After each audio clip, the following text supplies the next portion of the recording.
Good evening every one. நம்ம இன்னைக்கு என்ன டாபிக் கவர் பண்ண போகிறோம்னா ட்ரான்ஸ்ஃபர் ஃபேக்டர். ட்ரான்ஸ்ஃபர் ஃபேக்டர் எப்படி செயல்படுது, அது நம்மளோட இம்யூன் சிஸ்டமுக்கு எப்படி உதவுதுங்கிறத பற்றி தான் நம்ம இன்னைக்கு பார்க்க போகிறோம். அதுக்கு முன்னாடி நமக்கு இம்யூன் சிஸ்டம்னா என்னென்னு ஒரு பேசிக் நாலேஜ் வேணும். இம்யூன் சிஸ்டமுக்கு தமிழ் என்ன சொல்லுவாங்கன்னா நோய் எதிர்ப்பு சக்தி மண்டலம். அந்த பேர்லேயே உங்களுக்கு புரிஞ்சிருக்கும்னு நினைக்கிறேன். நோய் எதிர்ப்பு சக்தி, நமக்கு வர நோய்களை தடுக்கிறது இதுதான். இதோட வேலை என்னன்னா, இப்போ ஏதாவது நம்மளுக்கு நோய் உருவாக்கக்கூடிய கிருமிகள், அதாவது பேத்தஜன்ஸ் வந்துச்சுன்னா அதை எதிர்த்து போராடி அதை அழிச்சு நம்ம உடலை நோயிலிருந்து காக்கும். இதுதான் இம்யூன் சிஸ்டம். நம்ம ட்ரான்ஸ்ஃபர் ஃபேக்டருக்குள்ள போயிடலாம். ட்ரான்ஸ்ஃபர் ஃபேக்டருங்கிறது என்னன்னா, அது ஒரு சிறிய ஒரு துகள் மாதிரி ஒரு பொருள். அது என்ன சொல்ல வரேன்னா, அது ஒரு ஸ்மால் பெப்டைட், ஒரு புரதம். அந்த புரதத்தை எப்படி ஆரம்பத்தில் எடுத்துட்டு இருந்தாங்கன்னா, நம்மளோட வெள்ளை அணுக்கள் இருக்கு இல்லைங்களா, அந்த வெள்ளை அணுக்களை உடைச்சு அதை ஃபில்டர் பண்ணி, அதாவது டயலைஸ் பண்ணி அதிலிருந்து பிரித்து எடுத்துட்டு இருந்தாங்க. இது ஆரம்ப கட்டத்தில். இது முதல்ல கண்டுபிடிச்சவர் பார்த்தீங்கன்னா டாக்டர் ஹெச் ஷெர்வுட் லாரன்ஸ். இதை எப்போ பண்ணாருன்னா 1949.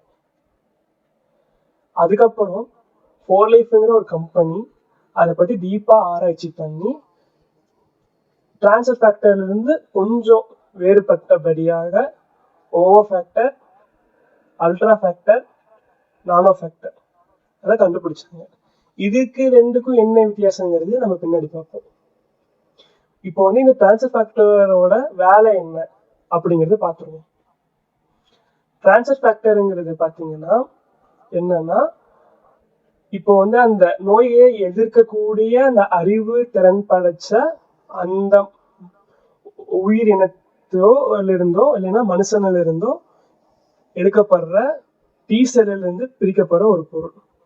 அதை அதே நோயை எதிர்க்க தெரியாத இன்னொரு மனுஷனுக்கு கடத்தும் போது அந்த அறிவு அவனுக்கு கிடைச்சிடும். இதுதான் பேசிக்கா ட்ரான்ஸ்ஃபர் ஃபேக்டர்னா. இதை பத்தி நம்ம டீப்பா போக போக பார்ப்போம். ஒன்றும் இல்லைங்களா, ஃபோர் லைஃப் ட்ரான்ஸ்ஃபர் ஃபேக்டர் கொஞ்சம் மாறுபடுதுங்க. ட்ரான்ஸ்ஃபர் ஃபேக்டருங்கிறது மனுஷனோட வெள்ளை அணுக்குள்ள எடுக்கப்படுறது, அதாவது மனுஷனோட டி செல்ஸ் எடுக்கப்படுறது. ஆனா இது ஓவர் ஃபேக்டரும் அல்ட்ரா நானோ ஃபேக்டருங்கிறது கோழி முட்டையோட மஞ்சள் கருவுல இருந்தும் பசுவோட சீம்பல், அதாவது உங்களுக்கு தெரியும், கண்ணு குட்டி போட்ட உடனே முதல்ல சுரக்கிற அந்த பால் தான் சீம்பல், அதுல இருந்து எடுக்கக்கூடிய ஒரு பொருள். இதை நம்ம ட்ரான்ஸ்ஃபர் ஃபேக்டரோட தங்க சுரங்கன்னு சொல்றோம். மனுஷங்க இயற்கையாவே அவங்களோட எப்படி சொல்றது, தினமும் அவங்க பல்ல வளர்க்குறாங்க, குளிக்கிறாங்க, சுத்தமா இருக்காங்க, சுத்தமான இடத்துல வசிக்கிறாங்க, அவங்க சாப்பிட்ற பொருளும் சுத்தமா இருக்கு. அதனால அவங்க அதிகமா கிருமிக்கு ஆட்கொள்ளப்பட மாட்டாங்க. இதுவே ஒரு கோழியோ இல்லைன்னா ஒரு பசுவோ எடுத்துக்கிட்டீங்கன்னா, அது பார்த்தீங்கன்னா என்ன, தினமும் குளிக்குதுங்களா இல்லைன்னா இதை பல்ல வளர்க்குதுங்களா? அது எப்பொழுது வெளியே தானே இருக்கு. அதை சுற்றி என்னைக்குமே ஈ இருக்கும், சகதி சாணி எல்லாமே இருக்கும். அதனால அது கிருமிக்கு அதிகமா எக்ஸ்போஸ் ஆயிருக்கும்.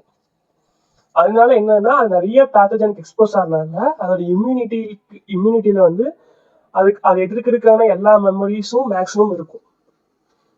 அதை இப்போ கோழினா அதோட அந்த இம்யூன் மெமரிஸை ஐஜிஒய்யும் மற்ற டிஎஃப் மூலியமா அதோட சந்ததிக்கு அந்த மஞ்சக்கரு மூலியமா கடத்துது.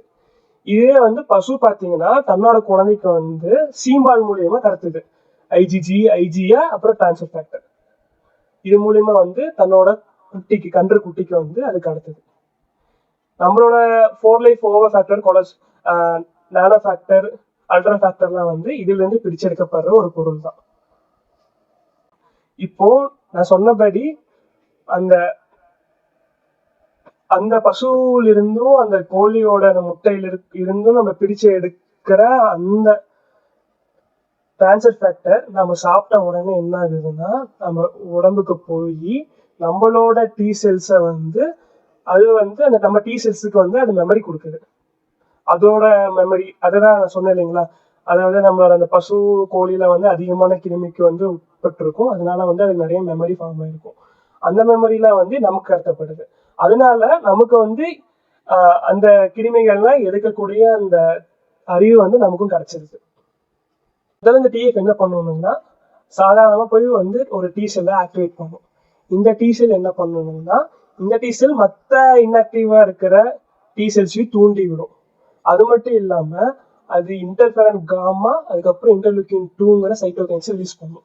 சைட்டோகைன்ஸ்னா ஒண்ணும் இல்லைங்க, புரியுற மாதிரி சொல்லணும்னா இப்போ வந்து மனுஷனும் நம்ம பேசிக்கிறது வந்து எப்படி மொழி வந்து ஒன்று கருவியா இருக்கோ அதே மாதிரி அந்த இம்யூன் செல்ஸ் அந்த நோய் எதிர்ப்பு அந்த அணுக்கள்லாம் வந்து பேசிக்கிறது வந்து அது பயன்படுத்தக்கூடிய ஒரு கெமிக்கல் நொடி தான் வந்து அந்த சைட்டோகைன்ஸ். புரிஞ்சிருக்கும்னு நினைக்கிறேன். இப்போ அந்த இன்டர்ஃபெரான் காமாவும் இன்டர்லூக்கின் 2வையும் அது செக்ரீட் பண்றதுனால இதனால என்ன ஆகுதுன்னா இன்டர்ஃபெரான் காமா என்ன பண்ணும்னா வந்து என்கே செல்ஸ் அதாவது நேச்சுரல் கில்லர் செல்ஸ் அதையும் மேக்ரோஃபேஜஸ் அப்புறம் மற்ற டி செல்ஸையும் வந்து அது ஸ்டிமுலேட் பண்ணுது, தூண்டி விடுது. அப்புறம் இந்த இன்டர்லூக்கின் 2 என்ன பண்ணுன்னு பார்த்தீங்கன்னா வந்து அந்த தூண்டி விட்ட செல்லு சீக்கிரம் சாகாம அதோட சர்வைவலுக்கு அது ஹெல்ப் பண்ணுது. இப்போ வந்து ட்ரான்ஸ்ஃபர் ஃபேக்டர் வந்து ஏகப்பட்ட கம்பெனி கொடுக்குறாங்க. ஆனால் நம்ம ஏன் 4Life வந்து நம்ம ரெக்கமெண்ட் பண்ணுறோம் அப்படின்னா வந்து அவங்க வந்து சும்மா வெறும் வாய் வார்த்தையை சொல்லாமல் அதுக்கான ஏகப்பட்ட ரிசர்ச் அவங்க பண்ணியிருக்காங்க. 1998 50க்கும் மேற்பட்ட ரிசர்ச் பண்ணி ஜேர்னல் சப்மிட் பண்ணி அவங்க வந்து இந்த இந்த மெத்தடுக்கு வந்து அவங்க யூஎஸ் பேட்டன் வாங்கி வச்சிருக்காங்க. அதாவது இதை காப்பி அடிச்சு வேற யாரும் பண்ண முடியாது. என்கே செல்ஸ்னா என்ன, ஆக்சுவலாக அதோட வேலை தான் என்ன, அதை பற்றி நம்ம இப்போ பார்ப்போம். இப்போ அந்த டிஎஃப் என்கே செல்ஸோட லெவலை வந்து இன்க்ரீஸ் பண்ண சொல்றேன்னு பார்த்தீங்களா, அப்படி பண்றதுனால என்ன பிரயோஜனம்? என்கே செல்ஸுங்கிறது பேசிக்காக எனக்கு பண்ணணும். இந்த பிக்சர் போட்டிருக்க பாருங்க, அதை வந்து நல்லா ஒத்து கவனிங்க. இதுல அந்த ஃபர்ஸ்ட் பிக்சர் பார்த்தீங்கன்னா வந்து அந்த ரெட் கலர்ல இருக்கிறதால என்கே செல்ஸ், இந்த எல்லோ கலருங்கிறது நார்மல் செல், அந்த ப்ளூ கலர் செல்ஸ் வந்து அப்நார்மல் செல்ஸ், அதாவது வந்து கேன்சர் செல்ஸ் இல்லைன்னா வேற இன்ஃபெக்டட் செல்ஸ் எப்படி வேணா வச்சுக்கலாம். இப்போ வந்து ஃபர்ஸ்ட் பிக்சர் பாருங்க. ஃபர்ஸ்ட் பிக்சர்ல வந்து அந்த என்கே செல் என்ன பண்ணுது பாருங்க, நார்மலா இருக்கிற ஒரு செல்லு கூட வந்து ஒரு கனெக்ஷன் ஏற்படுத்துது. தெரியுதுங்களா, அந்த ரிசப்டர் லிகாண்டுங்கிற கனெக்ஷன் இந்த குச்சி மாதிரி இருக்கு பாத்தீங்களா. இதுல வந்து 2 வகையான சிக்னல்ஸ் இருக்கு. ஃபர்ஸ்ட் ஒன் வந்து ஆக்டிவேட்டிங் சிக்னல், ரெண்டாவது வந்து இன்ஹிபிட்டரி சிக்னல்ஸ். இந்த ஆக்டிவேட்டிங் சிக்னலும் இன்ஹிபிட்டரி சிக்னலும் அதாவது தூண்டுகிற அந்த சிக்னல்ஸும் அந்த தூண்டுதலை வந்து மறைக்கிற சிக்னல்ஸ் அந்த ரெண்டுமே வந்து சமமா இருக்கணும். இல்லைன்னா வந்து அந்த தூண்டுதலை மறைக்கிற சிக்னல்ஸ் இன்ஹிபிட்டரி சிக்னல்ஸ் வந்து அதிகமா இருக்கும். அப்படி இருந்தா வந்து அந்த என்கே செல்ஸ் வந்து சரி இது வந்து ஒரு நார்மலான செல்னு விட்டுட்டு போயிடும். ஃபர்ஸ்ட் ஒன் பார்த்தாலே உங்களுக்கு புரியுது, அந்த பச்சை கலருங்கிறது வந்து ஒண்ணுதான் இருக்கு ஆக்டிவேட்டிங், கரெக்டுங்களா. ஆனா சிவப்பு கலர் பார்த்தீங்கன்னா அந்த 2 சிவப்பு கலர் அந்த காம்ப்ளெக்ஸ் வந்து 2 இருக்கு இல்லைங்களா.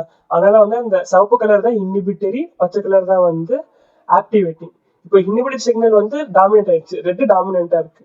அதனால வந்து ஃபர்ஸ்ட் ஒன் வந்து அந்த நார்மல் செல்லுன்னு அதை கருதி அதை வந்து அந்த என்கே செல்ஸ் எது பண்ணாம போயிடும்.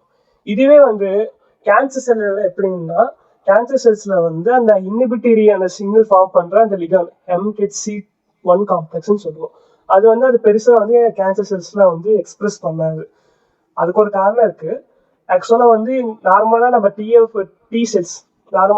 டி செல்ஸ் வந்து ஒரு செல்லை வந்து எப்படி ஐடென்டிஃபை பண்ணணும்னா அந்த MHC1 அப்படிங்கிற அந்த காம்ப்ளெக்ஸ்ல உட்கார்ந்துதான் வந்து அதை ஐடென்டிஃபை பண்ணும். அப்படி ஒருவேளை கேன்சர் செல்லை வந்து ஐடென்டிஃபை பண்ணிடுச்சுன்னா அதை அழிச்சிடும். அதனால கேன்சர் செல் விவரமா என்ன பண்ணுவோம்னா அந்த MHC1 அப்படிங்கிற அந்த காம்ப்ளெக்ஸை உருவாக்காமே விடுறதுனால டி செல்ஸ்னால வந்து அந்த கேன்சர் செல்லை கண்டுபிடிக்க முடியாது. ஆனா இதே விஷயம்தான் வந்து என்கே செல் கிட்ட வந்து இதுக்கு வந்து பாதகமா முடிஞ்சிருது. அந்த MHC1 தான் வந்து அந்த இன்ஹிபிட்டரி சிக்னலை கொடுக்கறதுல வந்து முக்கியமான பங்கை வகிக்குது. உங்களுக்கு செகண்ட் ஒன் பார்த்தாலே தெரியும், அந்த ஆக்டிவேட்டிங் வந்து பச்சை கலர் ஒன்று இருக்கு. ஆனா வந்து அந்த இன்ஹிபிட்டரி அந்த சிவப்பு கலர் பாருங்க பாண்டே ஃபார்ம் ஆகல. அதனால அந்த ஆக்டிவேட்டிங் சிக்னல் மட்டும் அதுல போய் அந்த என்கே செல்ஸை வந்து தூண்டி விட்டுருது. தூண்டி விட்ட உடனே சும்மாவா இருப்பார் நம்ம தலைவர். அதனால என்ன பண்றாருன்னா வந்து ஓகே ரைட்டு இது வந்து சாதாரண செல் கிடையாதுன்னு சொல்லிட்டு இந்த பெர்ஃபோரின்ஸ் போரோசைம்ஸ்னு அதை வந்து ஒன்று உற்பத்தி பண்ணும் என்கே செல்ஸ். அது என்ன பண்ணுவோம்னா அந்த பெர்ஃபோரின் முதல்ல போய் அந்த செல்லை ஓட்ட பண்ணி விட்டுரும். நெக்ஸ்ட் வந்து கிரானோசைம்ஸ்னு இருக்கு. கிரானோசைம்ஸ் என்ன பண்ணுவோம்னா வந்து அந்த செல்லை அழிக்கக்கூடிய அந்த அப்போப்டோசிஸ்னு ஒரு ப்ராசஸ் இருக்குங்க. அதை வந்து இந்த செல்லை அழிக்கக்கூடிய ஒரு ப்ராசஸ். அதை வந்து தூண்டி விட்டு அந்த செல்லை வந்து போட்டு தெரியும். மூணாவது பார்த்தீங்கன்னா ஃபர்ஸ்ட் ஒன் என்ன சொன்னேன், ஆக்டிவேட்டிங் சிக்னல் வந்து இன்னிபிட்டரோட கம்மியா இருக்கு, அதாவது இன்னிபிட்டர் அதிகமா இருக்கு. செகண்ட் ஒன்ல என்ன இருக்கு, ஆக்டிவேட்டிங் அதிகமா இருக்கு இன்னிபிட்டரோட. இப்போ தேர்ட்ல எப்படி பாத்தீங்கன்னா வந்து தேடும் வந்து கிட்டத்தட்ட ஒரே மாதிரி ஃபர்ஸ்ட் ஒன் மாதிரி தாங்க. ஆனா வந்து இன்னிபிட்டரி இருக்கும், ஆக்டிவேட்டிங் இருக்கும். ஆனா இன்னிபிட்டரியோட ஆக்டிவேட்டிங் சிக்னல்ஸ் அதிகமா இருக்கு. இந்த கிரீன் கலர் பாத்தீங்களா 3 இருக்கு, ஆக்டிவேட்டிங் சிக்னல்ஸ் அதிகமா இருக்கு. இன்னிபிட்டரி அந்த ரெட் வந்து 1 தான் இருக்கு. இது ஏன் நடக்குதுன்னா வந்து அப்நார்மல் செல்ஸ்ல ஸ்ட்ரெஸ் அதிகமா இருக்கிறதுனால என்ன பண்ணணும்னா இந்த ஆக்டிவேட்டிங் அந்த ரிசப்டார்ஸ் அந்த காம்ப்ளெக்ஸை வந்து அதிகமா அதை எக்ஸ்பிரஸ் பண்ணும் ஒரு செல்ல. அதனால ஆக்டிவேட் ஆகி வந்து தேர்ட் ஒன்னையும் அது வந்து போட்டு தெரியுது. என்கே செல்ஸ் தான் வந்து இந்த கேன்சர் செல் அழிக்கிறதும் அப்புறம் அந்த வைரல் இன்ஃபெக்டட் செல்ஸ் அழிக்கிறதுலையும் முக்கியமான பங்கை வகிக்குது. நம்ம டிரான்ஸ்ஃபர் ஃபேக்டர் என்ன பண்ணுதுன்னா நான் சொன்ன மாதிரியே இன்டர்ஃபெரன் காமா மூலியமாகவும் இன்டர்லூக்கின் 2 மூலியமாகவும் என்கே செல்ஸோட லெவலை வந்து ரைஸ் பண்ணி கொடுக்குது. டி செல்ஸ் தான் வந்து ஒரு முக்கியமான பங்கு வகிக்குதுன்னு நீங்க வச்சுக்கலாம். இப்போ வந்து இந்த டி செல்ஸ்ல வந்து டிஎஃப் நம்ம என்ன பண்ணுதுன்னு பாத்தீங்கன்னா வந்து அதை வந்து டிஎஃப் என்ன பண்ணுதுன்னா அந்த டி செல்ஸ் வந்து ஓவர் ரியாக்ட் பண்ணாம சரியான கட்டுப்பாட்டில் இருக்கிறது. அது வந்து ஒரு சின்ன ஒரு மாற்றத்தை உருவாக்கி அது வந்து ஓவராகவும் ரியாக்ட் ஆகாம அதே நேரத்துல வந்து ரியாக்ஷன் அண்டர் ரியாக்டும் ஆகாம சீரான அமைப்புல கொண்டு போகுது. ரெண்டாவது வந்து அந்த டி செல்ஸ் வந்து மற்ற டபிள்யூபிசி செல்ஸ் கூட வந்து அது கம்யூனிகேட் பண்றதுக்கு இது ஹெல்ப் பண்ணுது. இதுதான் வந்து டி செல்ஸ்ல இருக்கிற ஆக்ஷன். இப்போ இதெல்லாம் சரிங்க. இது வந்து இப்போ டிஎஃப் என்ன பண்ணுதுன்னா வந்து என்கே செல்ஸ் அதிகப்படுத்துது, டி செல்ஸ் வந்து ஆக்டிவேட் பண்ணுது, இதெல்லாம் சரி. அது டிஎஃப் கொடுக்கறதுனால எப்படி வந்து ஆட்டோ இம்யூன் ப்ராப்ளம் சரியாகும் அப்படிங்கறத கேள்விதான் நிறைய பேர் கேட்கிற ஒரு விஷயம். அதுக்கு முன்னாடி ஆட்டோ இம்யூன் டிசீசஸ்னா என்னன்னு நம்ம தெரிஞ்சுக்கணும். ஆட்டோ இம்யூன் டிசீஸ்னா நம்மளோட இம்யூன் செல்ஸே நம்மளோட செல்லுக்கு மற்ற செல்ஸ், அதாவது எப்படி சொல்றது, நம்மளோட அதர் டிஷ்யூஸ், அதர் ஆர்கன்ஸ், நம்மளோட உடம்புக்கு எதிராகவே அது வந்து வேலை செய்யுது. அதாவது நம்மளையே அதை அட்டாக் பண்ணுது. நம்மளையே வந்து ஒரு வேற்று பொருளா கருதி நம்மள வந்து ஒரு எதிரியா கருதி நம்மளையே அடிக்கிறது தான் வந்து இந்த ஆட்டோ இம்யூன் டிசீஸ். இது நடக்கிறதுக்கு முக்கியமான காரணம் என்னன்னா நிறைய இருக்கு. அதுல முக்கியமான காரணம் என்னன்னா மாலிகுலர் மிமிக்ரிங்னு சொல்லுவோம். அதாவது வந்து ஒரு கிருமியில இருக்கிற ஒரு ஸ்ட்ரக்சரும் நம்மளோட ஸ்ட்ரக்சரும் கிட்டத்தட்ட ஒரே மாதிரி இருந்தா அதை அடிக்க உற்பத்தியான அந்த ஆன்டிபாடிஸ் நம்மளோட அந்த சிமிலருக்கு இருக்குங்க இல்லைங்களா, அதையும் அடிக்கும். அதனால நமக்கும் வந்து பாதிப்பு ஏற்படும். அது சரி, இப்போ அந்த டிஎஃப் வந்து எப்படி வந்து இந்த ஆட்டோ இம்யூனுக்கு டிசீஸஸ்க்கு சப்போர்ட் பண்ணுது அப்படிங்கிறதுக்கு ஒரு 5 பாயிண்ட் இருக்குங்க. ஃபர்ஸ்ட் ஒன், அது என்ன பண்ணணும்னா வந்து நம்மளோட குடல்ல இருக்கிற அந்த நல்ல பாக்டீரியாஸ் சொல்லுவாங்க பாத்தீங்களா, நல்ல உயிரினங்கள். அது எப்படி நம்ம தயிர்ல லாக்டோபேசிலஸ் இருக்கு, அப்புறம் வந்து பாக்டீரியாஸ் ஃப்ரெஜிலிஸ் அது மாதிரி இருக்கு இல்லைங்களா. அதெல்லாம் என்னன்னா நம்ம உடம்புக்கு வந்து நல்லது. அதெல்லாம் வந்து ஒரு கெஸ்ட் மாதிரி நம்ம கூட தங்கிட்டு நம்ம டைஜஷனுக்கு ஹெல்ப் பண்ற அது மாதிரி நல்ல விஷயங்கள்லாம் பண்ணும். அது மாதிரி கெட்ட பேத்தஜன்ஸ், நமக்கு வந்து நோய் உற்பத்தி பண்ணக்கூடிய கிருமிகள் அழிக்கிற வேலை, அது மாதிரி வேலைகள்லாம் பண்றதுக்கு வந்து நல்ல கிருமிகள் வந்து கொஞ்சம் நம்மளோட குடல்ல இருக்கும். அதை வந்து சரி பண்ணும். இது சரி பண்றதுனால ஆட்டோ இம்யூன் டிசீஸ்க்கு வந்து அது எப்படி வந்து அது கேட்கும்னு பாத்தீங்கன்னா, இப்ப வந்து நல்ல கிருமிகள் இங்க இருந்துச்சுனாலே கெட்ட கிருமிகள்ல குடல்ல இது வளர விடாது. கெட்ட கிருமிகள் வளர்ந்தாதான் நமக்கு வந்து கட் வந்து லீக் ஆகும். அதாவது லீக்கி கட்னு சொல்லுவோம். அது என்னன்னா நம்ம கட்டோட பெர்மியபிலிட்டி, அதாவது வந்து சாதாரணமா வந்து குடல்ல இருந்து ரத்தத்துக்கு எல்லா பொருளும் போயிருக்கு, ஃபில்டர் பண்ணி தான் அனுப்பும். இப்ப வந்து கெட்ட கிருமிகள் அதிகமாக வளர்றதுனால வந்து அதோட பர்மபிலிட்டி, அதாவது வந்து என்ன பொருள் வேணா போகலாம், அது மாதிரி கிட்டத்தட்ட அது மாதிரி போறதுனால வந்து அதுக்குள்ள வந்து டாக்ஸின்ஸ் அப்புறம் வந்து பாக்டீரியாஸ்லாம் வந்து ஈஸியா வந்து பிளட்ல வந்து கலந்துரும். பிளட்ல கலந்தனால நான் ஏற்கனவே சொன்ன மாதிரி மாலிகுலர் மிமிக்ரி நடந்து ஆட்டோ இம்யூன் ப்ராப்ளம் கூட வரலாம். அதனால பேசிக்காவே நம்ம நல்ல பாக்டீரியாவை காப்பாத்திடலாம். அது எப்படி காப்பாத்துதுன்னு பாத்தீங்கன்னா வந்து டி ரெகுலேட்டரி செல்ஸ். இந்த டி ரெகுலேட்டரி செல்ஸ் வந்து நம்ம கட்டோட இன்ஃப்ளமேஷனை குறைக்கிறதுனால நல்ல பாக்டீரியாவுக்கு எந்த ஒரு தீங்கும் விளைவிக்காது. ரெண்டாவது பாத்தீங்கன்னா வந்து reducing auto antibody production. Auto antibody அதாவது நமக்கு எதிராகவே ப்ரொடியூஸ் ஆகிற அந்த ஆன்டிபாடியோட உற்பத்தியை குறைக்குது. மூணாவது enhancing T regulatory cells activity.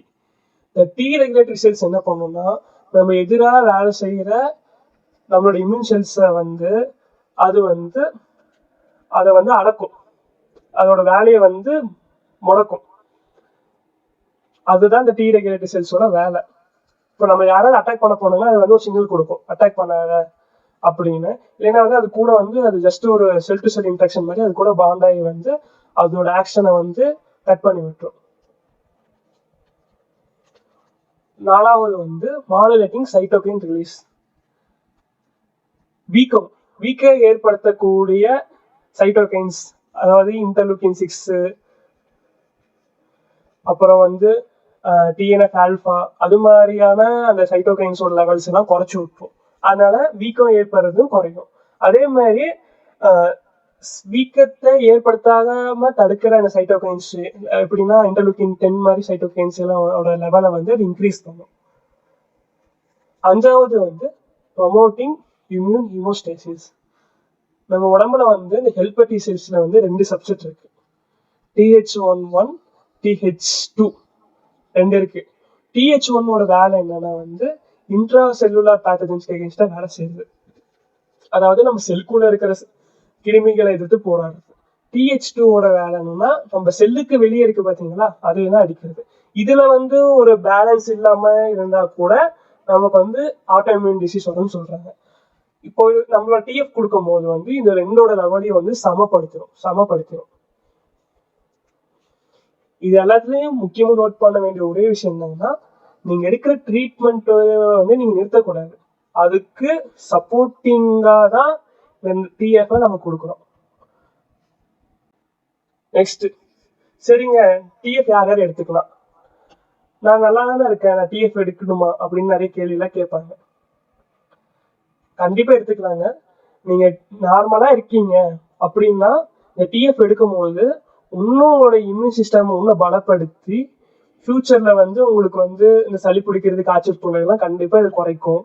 உங்களோட பொதுவான ஆரோக்கியத்தையும் வந்து இது அதிகப்படுத்தும். இதுக்கு வந்து நிறைய சயின்ஸ் எக்ஸ்பிளைன் பண்ணியிருக்காங்க. அதுக்கான ரெஃபரன்ஸ்லாம் வந்து நான் வந்து லிங்க்ல தரேன், அதை நீங்க பார்த்துக்கோங்க. அதே மாதிரி நான் மேல சொன்ன மாதிரி ஏதாவது ஒரு இன்ஃபெக்ஷன்லயோ டிசீஸ்லயோ பாதிக்கப்பட்டவங்களும் இது கண்டிப்பா எடுத்துக்கலாம். கண்டிப்பா வந்து இந்த டிஎஃப் வந்து அவங்களோட ஆரோக்கியத்துக்கு 100% வந்து அது சப்போர்ட் பண்ணும். அவ்வளவுதாங்க. இதுக்கு மேல உங்களுக்கு ஏதாவது தெரிஞ்சுக்கணும்னா நீங்க இந்த கீழே தெரியுது பாத்தீங்களா அந்த கிரீன் கலர்ல, அந்த நம்பருக்கு வந்து கான்டாக்ட் பண்ணி தெரிஞ்சுக்கலாம். உங்களுக்கு ஏதாவது டெஸ்டிமோனியல் வேணும்னாலும் நீங்க வந்து கேட்டு தெரிஞ்சுக்கலாம். இதோட அந்த ரிசர்ச் ஆர்டிக்கலும் அதுக்கப்புறம் இது கொடுத்த அவார்ட்ஸ் அதெல்லாம் நிறைய கொடுத்துருக்காங்க. அந்த அவார்ட்ஸ் பற்றியும் இருக்கிற ஒரு வெப்சைட்டோட பேஜோட லிங்கை வந்து நான் வந்து இதில் ஆட் பண்ணிடுறேன். Okay, thank you.